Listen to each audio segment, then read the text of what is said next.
final session of the day, we're going to talk about drugs, which is, I think, welcome. So this is actually a topic a lot of people laugh about the issues of psychedelics, and it's very San Francisco. And I'll just say my background.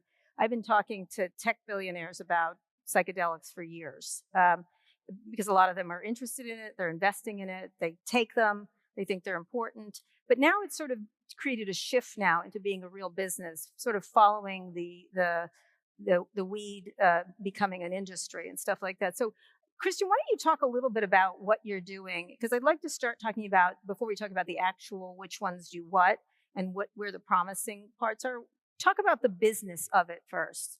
Okay. Hello, everybody. Pleasure to be here.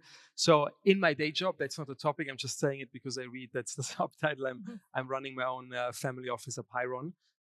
We do invest in companies, but once in a while, when we have an original idea nobody else ever had, we start companies. And we did start a company which is in the meantime listed on NASDAQ, which is called Atai Life Sciences. And Atai is actually working on bringing various psychedelic substances back from sort of the illegal realm where they are now into the medical world as a treatment for various mental health issues. Right. And so the idea is many of these drugs, from LSD to ketamine to mescaline, all kinds of things, have been mostly sidelined because of they're considered class 1 drugs, correct? In the United States, at least, that's the case. And during the 70s, they were sort of demonized in a lot of ways. And it was sort of countercultural. The Nixon administration cracked down on them, and it's been going on like that for many years. Now, many of them are getting big investments from different people. So talk about your investors so give people an idea of who's making these investments. Well, in the meantime, we're listed, so everybody can be an investor. But like I'm the founder, I also was the guy who put in the first money because back then, most people said I'm insane, literally. But I had several like early stage investors, Peter Thiel, Mike Novogratz, Louis Bacon, Tor Björgolfsson, and some others who really very early when we did our first round trusted in the topic and me. And yeah, so far so good. What do you think they're seeing here? A big business? They like to get high? What's the... No, I think first of all, it's a very short period that these drugs have been or are still illegal. Actually, if you look at human history, these drugs, most of them, the nature ones, because some are synthetic now, but like the nature ones are used since thousands of years. Actually, it's a super interesting topic, too much for today, but like most religions, and a friend of mine, I can promote the book because it's amazing, The Immortality Key, he has proven, Brian Murarescu, that most religions, including Christianity, are based on psychedelic consumption. So this is psychedelics are, you could even say, the foundation partly of human civilization.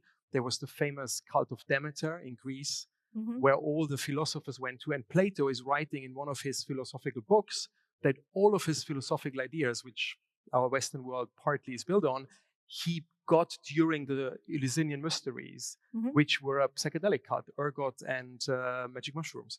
So it was out there for long, and then the only short period was in the 60s and 70s when two things happened. First of all, great, some of these drugs had been actually, which gives me and gave my investors the confidence that we're on the right track, some of these drugs had been used in the 50s and 60s as medication. For example, Psilocybin, the ingredient in magic mushroom, active, was by Sandoz, actually, a famous Swiss pharma brand. And it all went fine till it practically got a little bit taken over in a nice way, actually, by the hippies. Nobody cared, by the way. Timothy Leary and others. Yeah, at the beginning, though, and I want to point it out, which shows where the sort of love of the hippie movement came from, because sort of they did the good stuff. They did sort of LSD, magic mushrooms, cannabis, which makes you, I always say, a better human being. Right. And it was legal, or at least medically legal. And then the sinfall of politics came when the hippie generation became political, went against the Vietnam War. So they were looking at the politicians at the time were looking at them and were like, how can we paint them bad? Like, what's a bad spin we can put on them? Oh, look at them. They're taking that stuff, which is technically illegal outside the hospital. It was legal. Right. And they started faking stuff, the government, like putting all these wrong stories out. It makes you crazy. Why? Because they could say, you must be crazy if you're going against the Vietnam War, if you're going against the establishment. Right. And sadly, back then, mental health was not or thanks God, and sadly now it's a big thing, but back then mental health was not a big thing. So the this was a niche disease, while it's now the biggest sort of problem of our system. So nobody sort of fought for it. Right. So it's just and happened. What came in their place, which is interesting, there's a very good book out. I just did a podcast with Michael Pollan, who's written 2 books. One is called Changing Your Mind, which was about this idea of psychedelic use. And the second one is the one he just put out. And it's more about 3 drugs: coffee, peyote, mescaline, and opium itself. And he was writing about sort of the history of all 3 of them. People don't realize coffee is one of the biggest psychotropic drugs. That is, everyone is addicted on the planet to it, but it's a useful drug because it gets people to work, stops people from being drunk at work, which was the way a lot of people were, et cetera. And so we use psychotropics in lots of different ways, and we don't think about it. But one of the things that was interesting to me was how drugs go in and out of favor. And one of the things, when he was talking about the opium issues, he was trying to grow opium because he wanted to see, but it actually is, it's legal to grow poppies if you don't know you're growing them because they're drugs, right? It's all these weird laws are going in.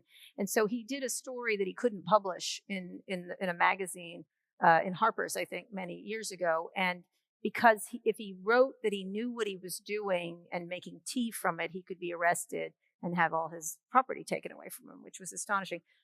Meanwhile, miles away from him, the big pharma was creating, I'm blanking on the name of the company. The OxyContin. OxyContin, right, exactly. The Seclers. Creating OxyContin. And so opiates took over, and that's how they began treating these illnesses. And so that became fully legal and much abused, while psychedelics were put into the penalty box of illegal drugs. Yeah, so there are many theories. Honestly, sometimes I think mistakes happen in history. So there's another theory which says, if you look at human history, in times of where you needed labor, governments, this meaning thousands of years, were favoring alcohol and nicotine and stuff like that because it makes you fall in line and somehow still work. And in times when you have enough human labor, you allow people more to explore their mind and check out. Yeah. So that's another, when you look over the history, I think it just was like a political scam, and like it worked. Unfortunately, nobody fought for it. And anyway, we're here now and we're turning it back. So yeah. So here we are now with opiates under siege and very dangerous for people to use, to abuse. The Sacklers are in a lot of trouble, refusing to pay, but eventually will be paying quite a price. Hopefully. Yeah. And the governments who allowed it and everybody else. So it caused all this sort of a public health crisis in that way. So talk a little bit about what brought these other drugs back. I remember early on when I'm covering Silicon Valley people, I was joking about it, but they really were. Every week I was offered either come do ayahuasca with me. Wouldn't you like to do mushrooms? Would you like to do LSD? My answer was always no. I don't even want to have coffee with you, so no. But it was really interesting because at first it was a mind exploring kind of thing.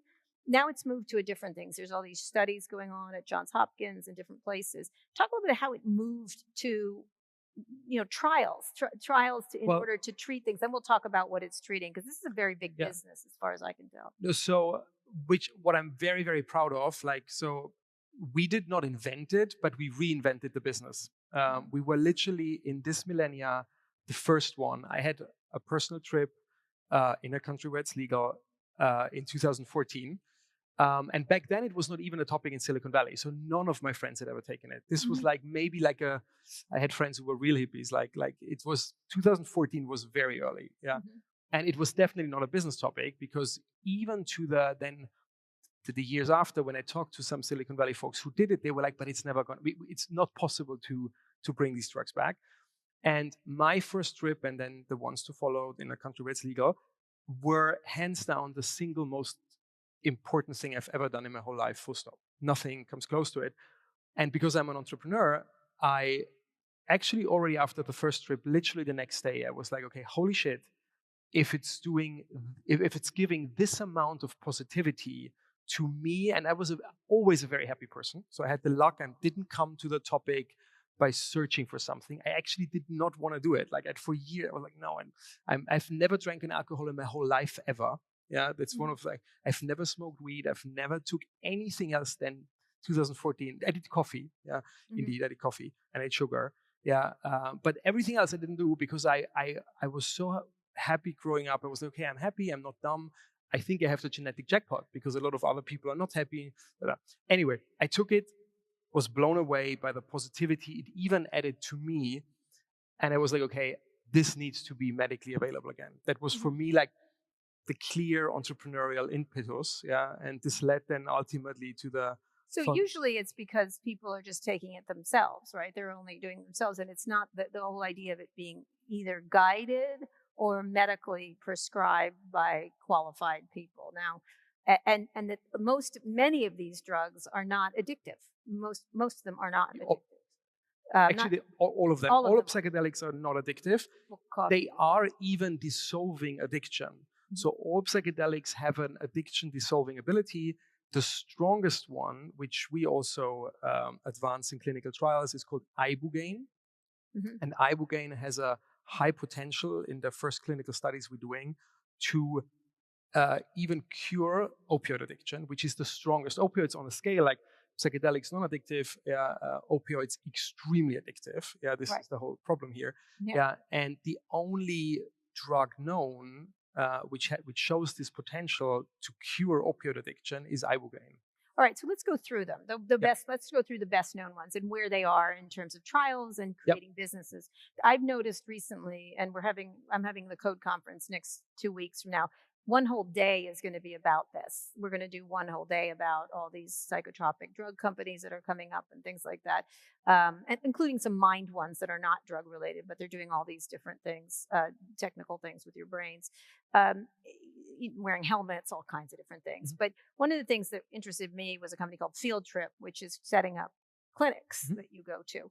There's not many of those right now, but let's talk about where each of the drugs first is, and then what are the businesses that fall off of them? Because you've seen the weed business grow quite a lot, even though it's up and down, largely because it's not federally mandated here, for example. So let's start with the very simple one, which is psilocybin mushrooms. So talk a little bit about where those are on the development scale to a commercial product. Yep. By the way, as sort of a framework, because that's sort of it, you're completely right. It is not cannabis. Yeah, it's completely different. This is not a consumer product. We want it to be a medical product, and because we, with a tie, and then we have a stake in a company called Compass Pathways, which is doing psilocybin, and we do all the rest. Because we go through all these clinical trials, which are very expensive. Yeah, we were able to get all the IP around these substances. So this is not a business where multiple companies will do. Right. We won't have. I mean, I was just in San Francisco, and there are now cannabis shrimp chips. Exactly, and it's not going to happen. They're disgusting. Yeah. I tell you. But nonetheless, it's very consumer focused. It's very. This is medical trials. We want to make them approved like a medication. And this will be medically treated through clinics and things. Exactly. So we have some drugs where we might, and we have to see what comes out of the trials, but like where we have the sort of, let's say, justified hope that there are one or two which could be used at home because we can modify the dissociative effect. For example, R-ketamine. Which one?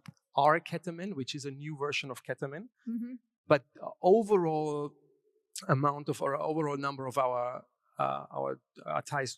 drugs in development will be used or will just be allowed, and we want them just to be allowed for therapeutics with therapists sitting next to you. So if you have PTSD, depression, anxiety, addiction, obesity, anorexia, name it. By the way, you can really name many, and normally psychedelics work.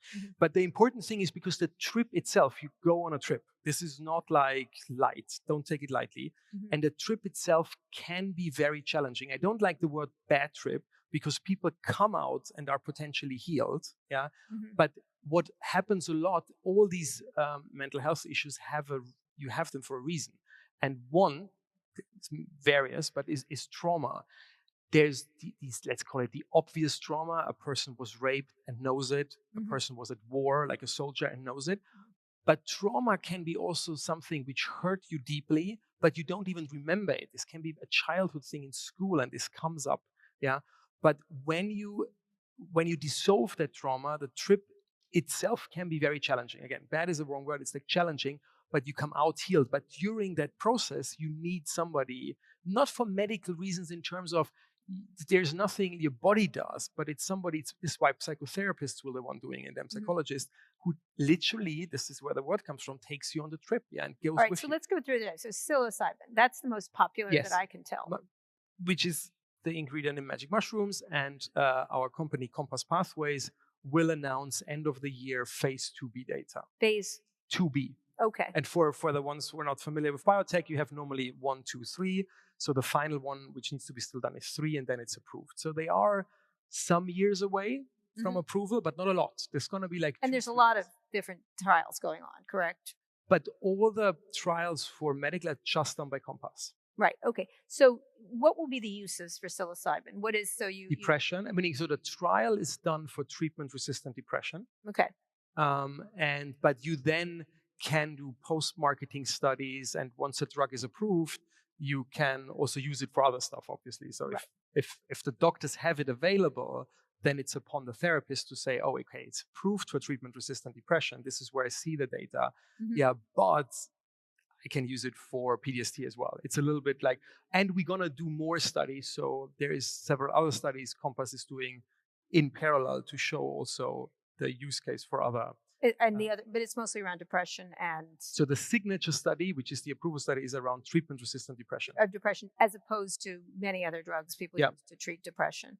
And this would standardize the use of psilocybin, correct? You mean like... Meaning we would know how much, because one of the things I remember when I was talking to one of the people who were working on this, they said there's a lot of magic mushrooms in Berkeley. A lot of people in Berkeley, California, and it's so much so that it gets everywhere. The spores get everywhere. They have the happiest squirrels ever in Berkeley, California. You go see, it's actually true. The regulator made it very clear, and it's also imperative. Like we talking about, yes, mushrooms or psilocybin is originally in nature, magic mushrooms. But like we synthesize it, and it's the synthetic version of it because you need to dose it exactly. Everybody who done. And it would be dosed via pill or via orally. Yeah. Orally. Okay. All right. Next one. Ketamine. Ketamine. So ketamine is, it's a very interesting story. There is an original ketamine, which is an anesthetic. So it's used as a tranquilizer. No, for humans. I'm teasing. Yeah. Okay. Good. It's also used for horses, but because horses are so sensitive animals, not because they are. It's actually a very. You have to be careful talking about horse medicine these days. But go ahead. Exactly. This is why. So it's a human tranquilizer. Yes, it is. My brother's an anesthesiologist. He uses it all the time. So, and then anecdotally, doctors found out that patients who took it because they were in the emergency room or whatever, that they reported and were depressive or even had tried to kill themselves, and this is why they were in the emergency room, came back the next day or wake up and they were like, oh my God, like I'm happy. Why did I try to kill myself? Life is awesome. Yeah. So anecdotally, we found out about the antidepressant effect of ketamine. What is then very sad, which also shows one of my favorite topics, controversial, I mean, not here, I think, but like about the value of patents. Because a lot of people are saying, oh, Christian, how have you been able, or was it actually ethically right that you own psilocybin, or we own all these the synthetic ones, we own the patents. And the only way to pay for these trials is to make a business out of it. Yeah. So ketamine was out of patent, so nobody was proving it. There was anecdotal evidence. People were doing it, but anecdotal evidence is never enough to really bring a good drug to the people. Niches are doing it, rich people are doing it. Yeah. But the woman in Iowa, the doctor will not give her ketamine because his risk of losing his license if something goes wrong, if it's not approved for depression, is super high. And then they found a while ago that ketamine consists of two, let's say it for here, like subversions. Yeah. The one they called R ketamine for right turning, and the other one S for left turning, S ketamine. And they were patentable. So, and that allowed both us with R ketamine and Johnson & Johnson with S ketamine to advance clinical trials because you suddenly had a patent again. So you had a business model around it. And S-ketamine was actually approved by Johnson & Johnson, I think 2 years ago now, 1.5 years ago. So now this is what Field Trip is doing. You can have clinics now where you get officially S-ketamine from Johnson & Johnson because it's approved now for depression, and now doctors starting prescribing it. And we believe our ketamine is even more potent and especially has a less dissociative effect. So it could be, to be proven in trials, that our ketamine is approved for at-home use versus use with a doctor. Because what we all shouldn't forget, and that's the sad part of that whole, is how big the crisis is. And we have 1 billion people globally suffering from one of the diseases we just touched. And we need to make sure, because even if the drugs are approved, like there will be a bottleneck of therapists, clinics, whatsoever. So it would be very positive if one or two of these drugs, the milder ones, so to say, could be approved for home use. Home, So you get it under a prescription, but then you can use obviously prescription, but for use without a therapist. Yeah. Right. And our ketamine has that potential. And this is for, again, what? Precisely would it be aimed at? Depression again? PTSD, same things? They all work because it's also very near together. Like you normally have one lead indication where you sort of prove it, and then you can do more studies to sort of. But it's around depression, the same. So ketamine is also for depression, the lead study of us. Yeah. Okay. MDMA. MDMA makes you happy. So I understand. MDMA is very good for post-traumatic. Meaning, again, MDMA is good for a lot of things, but in the lead study, which is not done by us for MDMA, but which is done by MAPS, Rick Doblin, he's amazing. So whoever is the sort of practically, we are like the for-profit leader, and Rick has a non-profit called MAPS. So whoever wants to donate, he's the one who really deserves it. And they are advancing MDMA. They are in phase 3 actually. So again, it should also be. This is a widely used recreational drug too, right now. I mean, yes, legal. But illegal as recreational drug. Yeah, everybody uses it, right? It's still illegal, yeah, and it's gonna be hopefully legal soon, thanks to Rick. For again, lead indication is post-traumatic stress disorder, but can be used for other stuff as well. So anxiety, what would that be prescribed for medically? Anxiety. Be a nicer person. We do have. Pardon? The be a nicer person disease we suffer in this country from. Which one? MDMA? Yeah, MDMA. Yeah. No, it's post-traumatic stress disorder. Like stress disorder. Yeah. Right, but by the way, they all make you a nicer person. I'm sorry. All of them make you a nicer person. Like that is like I think ultimately. Sorry, we're jumping now, but like again, it's very important.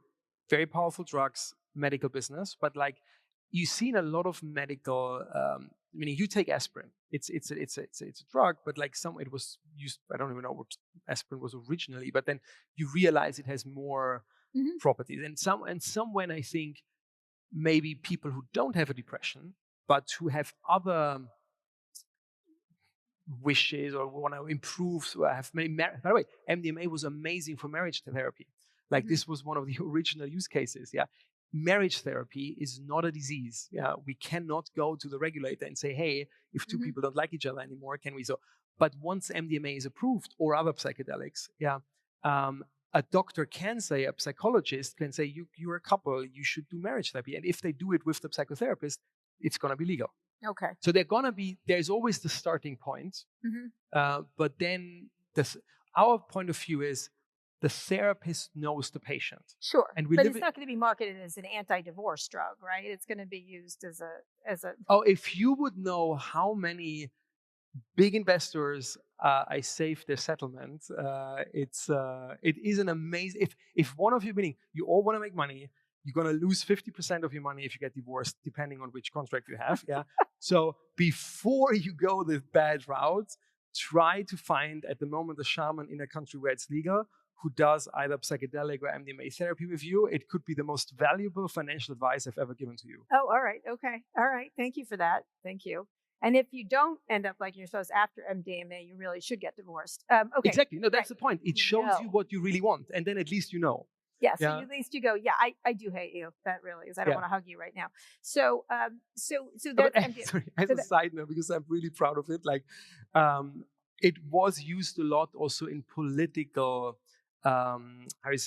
conflict resolutions in history of humanity. So I'm funding Imperial College's program where we make very right-wing Israelis and very bad Hezbollah fighters trip together and come up with a peace plan, because it didn't work out so far without. No, seriously, I think if you look how messed up that is, and how bad the situation it is, I think you need a new point of view. And that's another property psychedelics do. They take you out of the ordinary and give you a new point of view. So, we're gonna release, I think, it's not an approval study. This is like there's quite a few leaders I would put on it then. But exactly, I think in the future, I'm on the board of, I can't say now, it's like, okay, I think in the future, politicians will trip together in like 10, 20 years. So they should be required. So politician mandate MDMA if they want to be a politician. I think we're far away from mandated, but like I think it wouldn't be. That's another word we're not supposed to talk about right now. So the next thing, I guess the biggest one, there's one that is talked about a lot in Silicon Valley, for example, in tech a lot, is ayahuasca. Yep. Which is another one. Talk about that. So ayahuasca is a brew in South America, and the active ingredient is called DMT. And we advanced DMT for also treatment-resistant depression. It's a very strong psychedelic. I don't want to say it's similar to, because they all similar or different. Like it's just stronger, and then you can take it in different ways. So you can inhale it, then it's a shorter acting, and you can drink it, then it's a longer acting, and then actually it works on different stuff. But it has very strong antidepressant, again, anti-PTSD. So even a stronger drug for that, or more. Yes. It has hallucinatory aspects. Like, sorry, I'm always so hesitant because like there is all these anecdotal evidence. So the amazing thing, and I'm in biotech since 20 years, is like normally you have you don't know what trial outcome is. In this case, okay, we still have to see the outcome, but like we have all this anecdotal evidence. We know how these drugs work. People are using it. Then some of them had been already medically available. We have all the data. However, I still have to say and this is what I'm very proud of, because we will prove it once and for all. So hopefully in some years we can sit here and I don't have to say potentially they're doing this. Right, sure. Okay, I want to talk about one last drug and then talk about how you get it back into a mainstream thinking where people don't think about it. The way they're sort of moving on weight, people are much more accepting of that. And most the amazing. I don't want to get to that yet, but I want to talk to LSD because that's I think the one that has the most baggage with it. And I know most investors are very worried about funding these things. There's some investors like Tim Ferriss, there's Peter Thiel, some others who are fine moving into some of these spaces, but that's the one where they get a little. Well, LSD is different. It's like it's. We don't do LSD not because I think it's not good. I think it's actually awesome, but it has a 12-hour thing, and it does more or less the same than psilocybin. And again, my view is we need to think what makes sense in the healthcare system, and the healthcare system will need to pay, or the patient will need to pay for the therapist sitting next to him. So if I can have the same outcome with psilocybin, which is round about a 4-hour trip, or LSD, which is round about a 12-hour trip, we will always take psilocybin. There is no medical place in our point of view for LSD. Right. Not because it's not good, but because you want to actually, this is why DMT is so interesting, because DMT, if you inhale it, then it's actually, or if you take it intravenous, then it's actually 15 minutes around about. So and actually because we need to you're looking for something for a shorter amount of time with the most efficacy, essentially. Yeah, because you want to make a reasonable, it means commercially viable. It's not that it's got the criminal baggage. No, I would fund it immediately if I would see a commercial opportunity. A commercial thing. And one I left out, which Michael Pollan does write about in the book, which is mescaline. Yeah. Which is, there's the Peyote Cactus, which is only used by Native Americans, and it's used in the Native American church. But now they have a synthetic version, and there's other cactus. I forget the cactus that works. As we don't do it, it's the least familiar, so I don't want to... Right. But that's another one that's getting attention, correct? Yes. Yeah. Which builds communities, from what I understand. It's very good around building communities, about getting along. I think but again, because I think it's in a similar sort of league than MDMA. But like it has more a psychoactive effect, but it's indeed like heart opening, which you get it with MDMA actually from our point of view. Right. Okay. So all these different drugs, there's a lot of them, and there's more synthetic versions coming out. And they're trying different things. Most people say the synthetic versions are the better versions, but at some point it will be hard to understand the difference.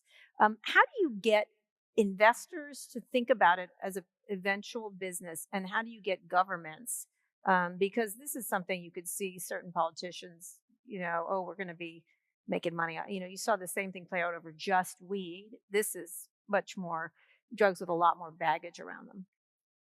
It actually, meaning we already did, so it's sort of we do the studies, it's not a question anymore. The great thing is it's happening, this reclassification is happening automatically. It's not that we want to change, we don't want politicians to make a political call on it. What we are saying is, we're going to go like every other medical drug in the world. We're going to go through the FDA process. And at the end of the FDA process is an outcome which is hopefully confirming the anecdotal evidence we have that these drugs are very useful in a medical context. And then it's an automatism that they reschedule. There is no political lobbying. We don't want any favors because it is a scientific decision at the end. Can we show what we all see? And then how do you get, I have just two more questions and then we have to go, but how do you get consumers to think of it this way? People who are suffering from... We don't need the consumer. Two things which are important. The one is like, it is the biggest problem of the healthcare system. So if you talk to any doctor, they are completely aware of it because, again, mental health as a whole. Just walk down the street. No, like look at so everybody is traumatized right now. So, and let me give you the official number is 1 billion people. That already makes it the biggest opportunity, and the biggest problem at the same time in healthcare. Second, it is still a stigmatized disease. So it's starting to get destigmatized, but gradually, and that means the true number is way higher. I don't know the true number, but it's a market. It's a huge market. But let's say the true number is maybe 1.5 billion, but it's way higher because I know so many people who not go to the doctor, meaning a friend of mine who. A big famous singer, he made a survey among his fans. He's a Sharon like 80% of his fans said in a survey, it's not a scientific survey, but like, why should they lie? Like after COVID, and here's the fan, like 15 to 25, I would say, is they have mental health issues, 80%. So we actually, if you look at it, it's just Atai and Compass together who has the solution, because all the other shit like SSRIs, opioids, meaning they numb people, and we need to find cures, not numb them and make them zombies. So, and then additionally, I think the world we live in is not good for our brain. We all love it. We have the whole day of Bitcoin and technology and biotech and and we love it.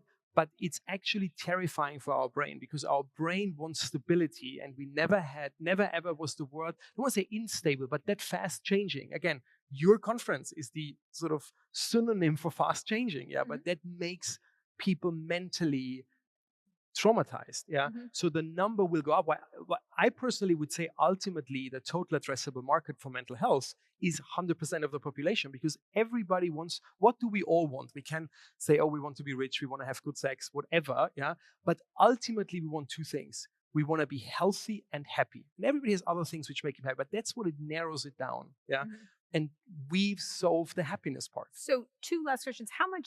Very quickly, how much money is going into this right now? I'm seeing a lot of money move this way. So we raised I can talk about us, we raised over $500 million. 500 million. Over 500 million, I think 600-ish. Easy? At the beginning, it was easy because I'm an untypical founder, because I have my investment business. So I funded it myself, and I had friends who trusted me. So easy, not easy. So a lot of money is moving. But actually, our IPO was very easy because over the last 12 months, that sort of view on psychedelics, we're sitting here, we're talking about it, has changed. But that was just the last 12 months. Right. Okay, I'm going to ask the last question in only one more minute. You yourself have taken these drugs, right? In a country where it's legal. One of the things that they push for me in Silicon Valley is that it opens their mind to new innovation. Yes. It brings, they think it's an innovation drug, a lot of these things. Talk very briefly. We have 50 seconds. Okay, the short version is, by the way, this is a side effect. This is not the medical effect, so it's not medical advice. But if you look at how our brain works, roundabout when you're 30, you start losing the creative power, innovation. Like if you're 20, you're like, the world is your oyster. You're in awe of the wonders of the world, and it's going down. The good thing is, when you're getting older, you build up craftsmanship and knowledge and whatever. And what you ideally want, and that's what Steve Jobs is actually writing in his bio, is like, you want the knowledge and the craftsmanship of a 50-year-old, combined with the innovative power of a 20-year-old. And again, I have to say carefully, but there is strong anecdotal evidence that psychedelics, and especially certain ones, are giving you back for good, not just during the trip, that sort of innovative power. And it gave me a lot, I was saying, but it's super simplified because I could talk an hour about this one trip. But you can go into a psychedelic trip and have an intention. You can say, okay, I want to learn about my true self. You can go in a spiritual path. But one day I was like, because I was actually late-ish, I started investing in crypto in 2016. And I was like, okay, what is this all about? Like, and I had friends explaining it to me, Mike. But like, I was like, and sort of the true sort of power of blockchain and crypto, I sort of figured out on a trip. On a trip. Although you can't have some dumb ideas. I've heard some dumb ideas from some people. Well, again, you need, it's all about the surrounding and the guidance in a country where it's legal, with a shaman or like somebody who's going with you. But this stuff definitely has potential. All right, everyone. Christian, this is actually a fascinating area. Thank you so much.